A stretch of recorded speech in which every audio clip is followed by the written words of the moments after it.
은혜 받으신 하나님 말씀은 민수기 29장 7절로 12절까지의 말씀을 보도록 하겠습니다.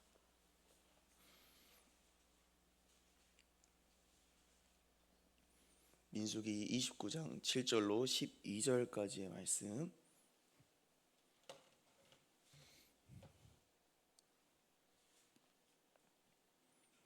민수기 29장 7절로 12절까지의 말씀 함께 합독하도록 하겠습니다. 함께 읽습니다. 시작.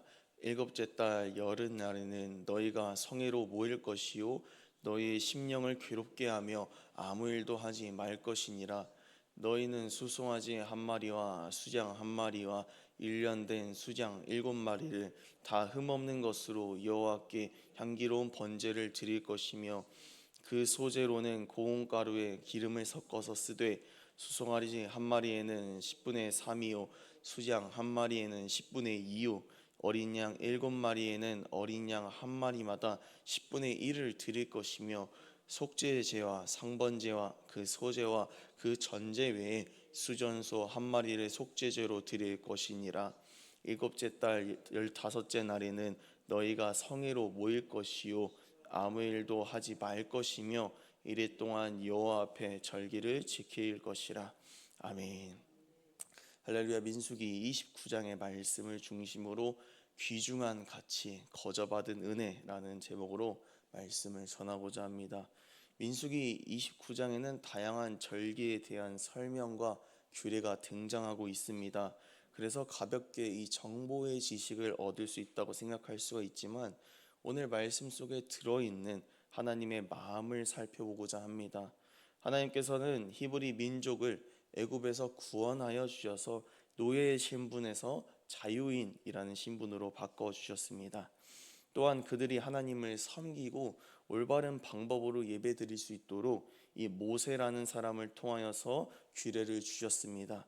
지금까지 살펴본 내용을 토대로 짧게 정리해 보도록 하겠습니다. 아브라함과 이삭, 야곱에게 약속하신 그 약속의 땅을 향한 언약을 성취하기 위하여서 이 히브리 민족을 애굽에서 이끄셨습니다. 그 이후로 구름 기둥과 불 기둥으로 만나와 메추라기로 먹이시고 보호하셨습니다. 또 하나님께서 선택하신 선민으로 살아가기 위하여서 이 율례와 법도가 무엇인지 모세를 통해 하나하나 알려주십니다.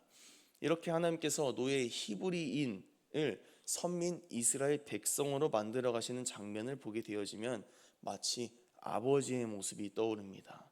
그들이 하나님께 대항하고 반항하며 영적으로 무지할지라도 입히시고 먹이시며 영적으로 살리시는 모습이 어린 아이를 키우는 아버지의 모습과 비슷하다는 것이지요. 그런데 문제는 여기서 발생합니다. 오늘날 사춘기라고 하는 것이 과학적으로 생물학적으로 마치 섭리인 것 마냥 하나님께서 창조하신 것 마냥 부모에게 반항하고 대드는 것이 당연한 순리가 되어버렸습니다. 왜 이러한 현상이 발생하게 되어질까요? 자녀는 부모가 지는 짐과 무게를 전혀 알지 못하기 때문입니다. 게다가 부모가 자녀에게 헌신하고 쏟아붓는 사랑을 당연한 것으로 여겨버립니다. 그렇기에 사춘기라는 명분을 삼아서 자신의 짧은 생각과 가치관으로 세상을 살아가는 것이지요. 오늘 본문에서 이러한 원인을 하나님께서 제거하기 원하시는 마음을 찾아볼 수가 있기 때문에 아버지의 사랑에 대해서 나누었습니다. 오늘 말씀을 통하여서 하나님 아버지께서 부어주시는 그분의 사랑을 우리의 심령에 다시 채우고 감사하는 저와 여러분들이 되시길 축복합니다. 이 세상에서 가장 큰 사랑은 무엇입니까? 이 세상에서 가장 큰 사랑은 독생자 예수 그리스도를 우리에게 내어주신 것으로 믿습니다. 이처럼 구약에서 하나님은 대제사장을 통하여서 이스라엘 백성이 하나님 앞에서 온전하고 순결하기를 원하셨습니다. 그렇게 오늘 본문 7절에서 11절까지 대제사장의 대속죄일에 대하여서 설명하시고 말씀하시는데, 그런데 문맥이 전혀 맞지 않는 12절까지 오늘 본문에 포함시켰습니다. 보통 말씀을 전하거나 묵상을 할 때에 하나의 문맥이나 주제를 가지고 접근하게 되어집니다. 그런데 오늘 말씀을 준비하면서 보니까 11절에서 12절로 넘어가는 부분을 통하여서 우리가 하나님 앞에서 어떠한 마음을 가져야 하는지 잘 알 수가 있는데, 오늘 본문 12절을 한번 보도록 하겠습니다. 오늘 본문 12절 함께 다시 한번 합독합니다. 시작. 일곱째 달 15째 날에는 너희가 성회로 모일 것이요 아무 일도 하지 말 것이며 이리 동안 여호와 앞에 절기를 지킬 것이라. 아멘. 대속죄일에 대한 규례에 이어서 이 12절의 말씀에서는 이스라엘의 3대 절기 중 수장절과 장막절로 불려지기도 하는 초막절을 말씀해 주고 계십니다. 가장 많은 제물이 드려지는 이 초막절이 속죄에 대한 내용 다음으로 등장하는 부분에 저는 초점을 맞추고 싶습니다. 이스라엘에게 있어서 가장 큰 행사와 축제는 곧 절기입니다.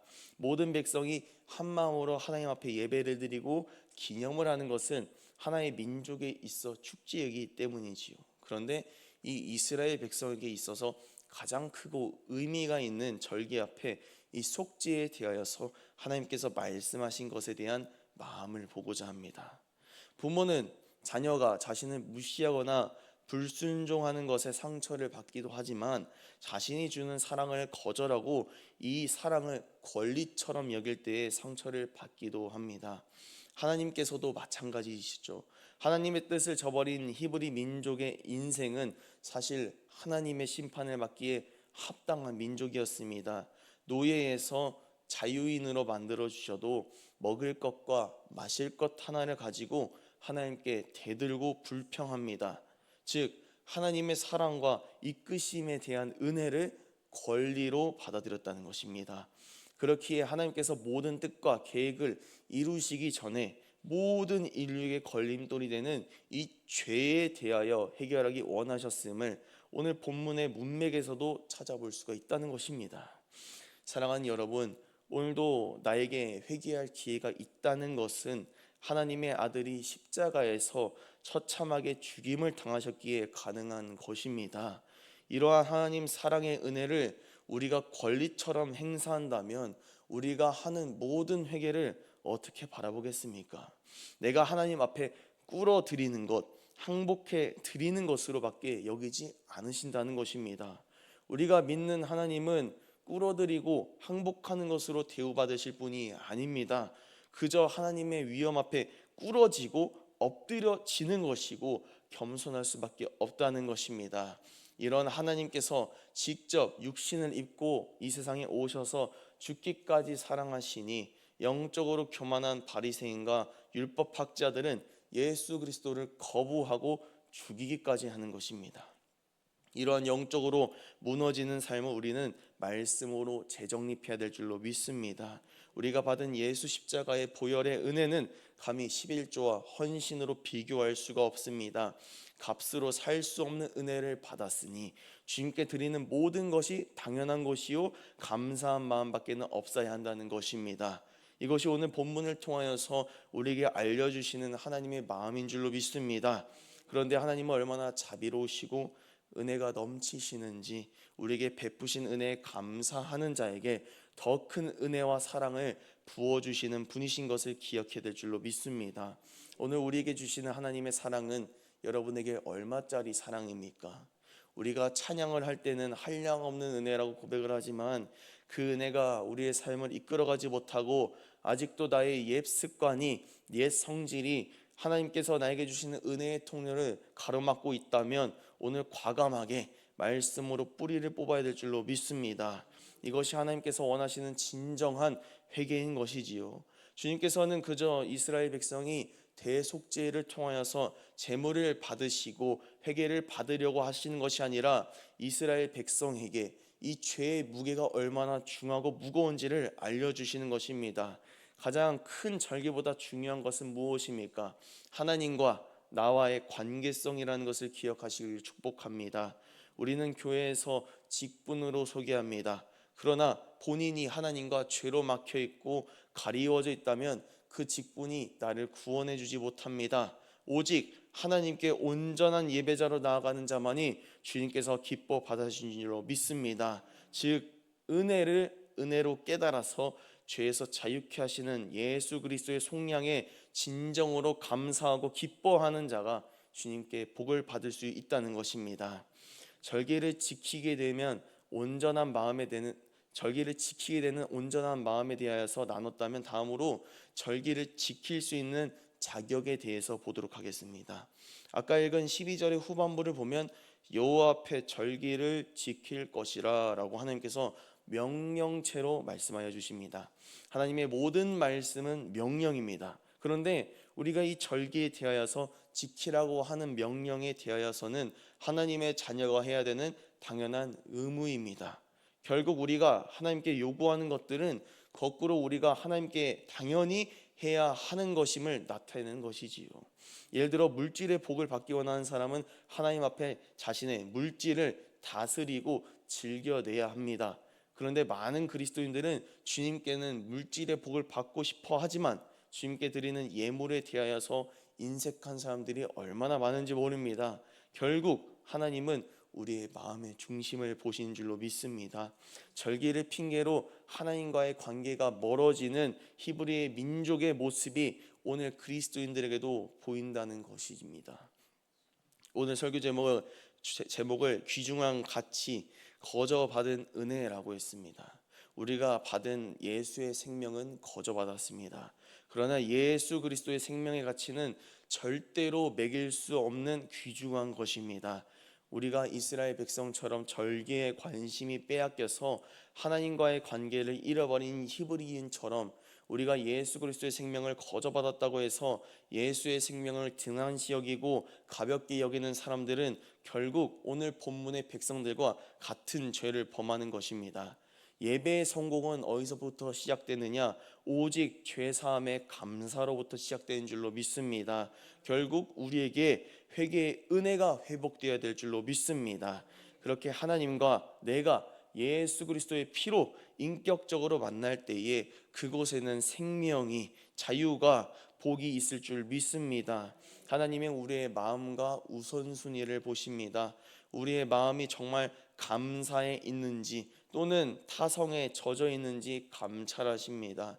그렇게 우리는 날마다 하나님께 나아가며 은혜로 보는 믿음의 눈이 닫히지 않게 깨어 있어야 될 줄로 믿습니다. 오늘 말씀을 통하여서 하나님께서 우리에게 주신 구원의 은혜를 거저 받았다고 해서 가볍게 여기는 것이 아니라 오직 진실한 감사로, 십자가 앞에 진실한 감사로 주님을 기쁘시게 하는 온전한 예배자로 쓰임 받으시기를 축복합니다. 이 시간 함께 공동 기도문 선포하고 기도의 자리로 나아가도록 하겠습니다. 함께 기도합니다. 시작. 하나님 아버지, 주님께서 주신 은혜에 진실한 감사로 기쁘시게 하는 참된 예배자가 되기를 원합니다.